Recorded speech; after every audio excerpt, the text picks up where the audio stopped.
Hey members, happy Wednesday. So today we have another edition of Weighted Wednesday. So we understand that there's been a lot of desire to use dumbbells or personal equipment. I actually had a few members request that we employ bands here.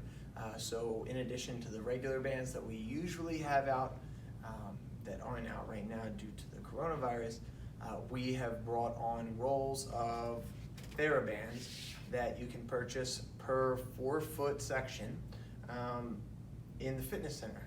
We have two colors right now, blue, which is heavier, and red, which is lighter. These are great for many uses. You can use them for strength training, you can use them for PT exercises, you can tie them and make a TheraBand loop for your knees. Really the possibilities are only limited by your imagination here. So if you have any questions about pricing, you want to come in and look at them, they're non-latex, so no worry about reactions. You don't have to worry about any reactions.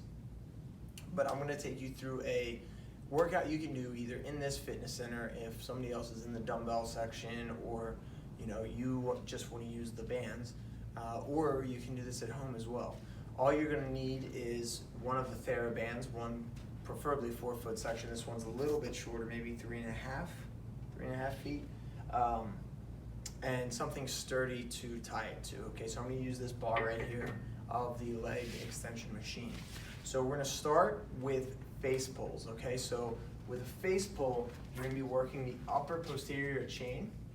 When you do this, you want to make sure you have even sections of the band that you're using. So a face pull is very similar to a row, in that you're going to be training the upper back muscles, except whereas a row, you'll usually do this.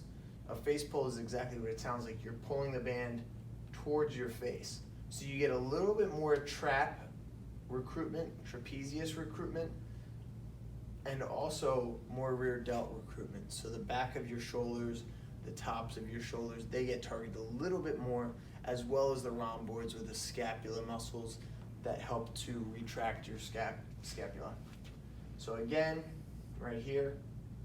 This is also good for those of you who are at home lifting your own personal weights or have access to weight benches. This is a great prehab exercise or warm-up exercise for when you are doing bench presses or chest presses, because it warms up the antagonistic muscles. Stay tuned for more explanation about that in future episodes. So we're going to go ahead and flip around here. Okay, so now we're doing a chest press. So we did the face pull, we're going to do the antagonistic muscle group of the chest and anterior deltoids. I'm going to go ahead and push here, squeezing the chest at the top. Okay, squeezing. I'm not going all the way, I'm not resting my hands together, I'm not relaxing my shoulders. I'm keeping tension as if this weight weighs much more than it actually does, squeezing at the top and then slowly bringing it back. Okay, couple things you want to watch for. Now this blue band is, it's a decent tensile strength. It's not the heaviest. If there's a demand, we can get heavier and or lighter gauges of these bands. This is a good one to start out with for the general population though. I would probably use a little bit heavier myself. That being said, you can modify time under tension. So let's say if that was easy for me, I could go ahead and just do a longer rep, right? So let's say before I was doing reps of 1 second up, 1 second down, we can go 2 seconds up, 1, 2, and then 2 seconds down, 1, 2, okay? So that's how you can really take your time and increase a different variable other than weight that you're lifting, okay? So after that, we're gonna go ahead and do a bicep curl, okay?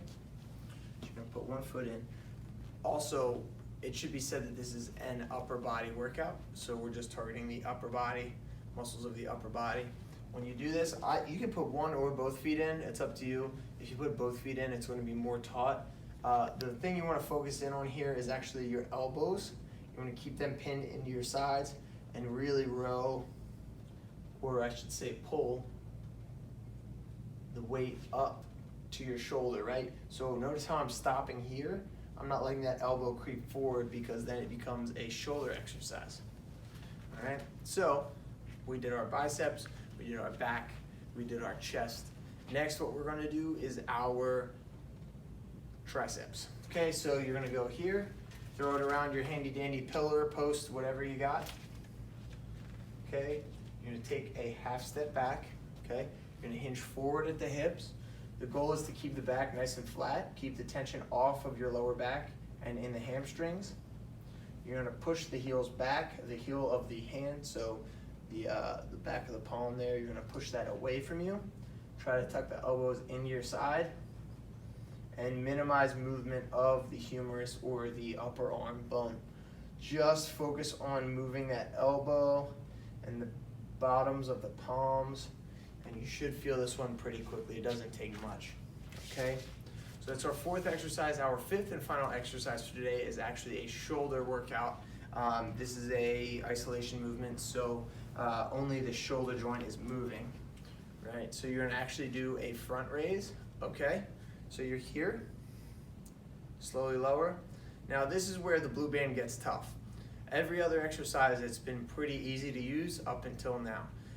The shoulder exercises, specifically these, are a little bit harder to do, especially with the range of band that I have. So if you had a regular 4-foot section and you were of decent strength, this should be a good challenge for you, pretty decently challenging.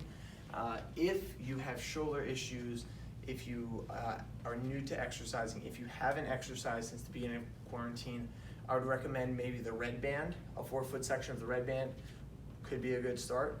You could also work on just doing it with very light weights, 3-pound weights, 2-pound weights.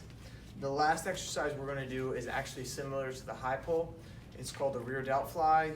You may know our own Jim Gorman calls them posture pulls affectionately, and it's because they're good for your posture. So we're gonna go ahead, your palms are gonna face up towards the ceiling. I like pointing my thumbs out to the side so I know where they're headed. You're gonna go pull apart. And you're gonna actually try to pull the band slightly behind your shoulders. Okay, that's how I really like to get the most contraction in those rhomboids. So the muscles you're hitting here are very similar to your face pull that we did at the very beginning of the episode, but we're gonna just focus on those shoulders now. So you're pulling apart, squeezing the shoulder blades together, keeping your chest up. Now, as somebody who did a somewhat intense chest and shoulder workout yesterday, when I'm at the top, so to speak, of that movement, when I'm at the peak contraction, I feel a significant stretch in the front of my shoulders. And that's letting me know that I'm still a little tight there and I could probably warm up a little bit better for my exercises. So if you have any questions, don't hesitate to ask. Have a wonderful day, everyone. We'll see you soon.